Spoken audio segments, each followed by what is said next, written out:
નમસ્કાર. ચાલો આજે આપણે વાત કરીએ ગુજરાત પંચાયત સેવા પસંદગી મંડળની એક મોટી જાહેરાત વિશે.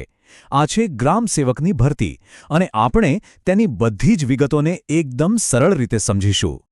હા, તો આજે ભરતી છે એ ગ્રામ સેવક ક્લાસ 3ની પોસ્ટ માટે છે અને આપણે જે પણ માહિતીની ચર્ચા કરીશું ને એ બધી જ તેની ઓફિશિયલ જાહેરાત પર આધારિત છે, એટલે કે એકદમ પાક્કી માહિતી. તો કેટલી જગ્યાઓ છે? આંકડો ઘણો મોટો છે. પૂરી 500. હા, સમગ્ર રાજ્યમાં કુલ 500 ગ્રામસેવકની જગ્યાઓ માટે અરજીઓ મંગાવવામાં આવી છે. તો ચાલો હવે આ ભરતીની વિગતોમાં થોડા ઊંડા ઉતરીએ અને જોઈએ કે આ તક કોના માટે શ્રેષ્ઠ છે. આપણે આખી વાતને 5 મુખ્ય ભાગમાં સમજીશું. પહેલાં તો આ જાહેરાતમાં શું છે, પછી કોણ અરજી કરી શકે છે, અરજી કરવાની પ્રોસેસ શું છે, જગ્યાઓનું વિભાજન કેવી રીતે થયું છે અને છેલ્લે સૌથી અગત્યનું કઈ તારીખો યાદ રાખવાની છે. ઓકે, તો સૌથી પહેલાં ચાલો શરૂઆત કરીએ આ ભરતીની એકદમ બેઝિક પણ સૌથી અગત્યની વિગતોથી.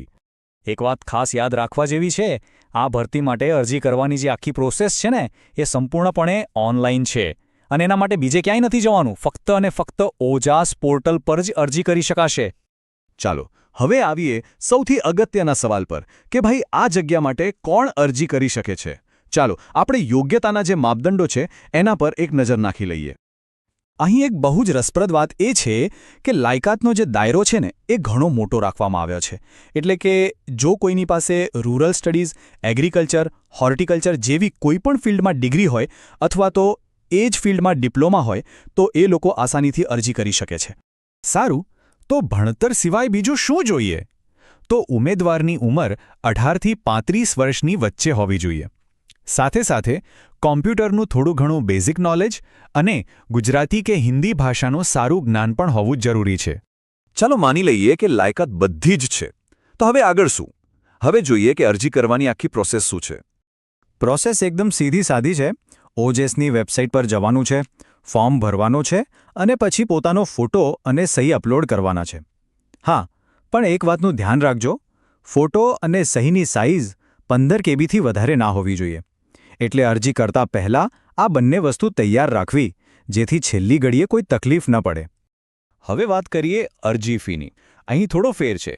જે જનરલ કેટેગરીના ઉમેદવારો છે એમના માટે ફી છે ₹100 વત્તા સર્વિસ ચાર્જ. પણ જે અનામત વર્ગો છે, માજી સૈનિકો છે અને દિવ્યાંગ ઉમેદવારો છે એમને કોઈ જ ફી ભરવાની નથી.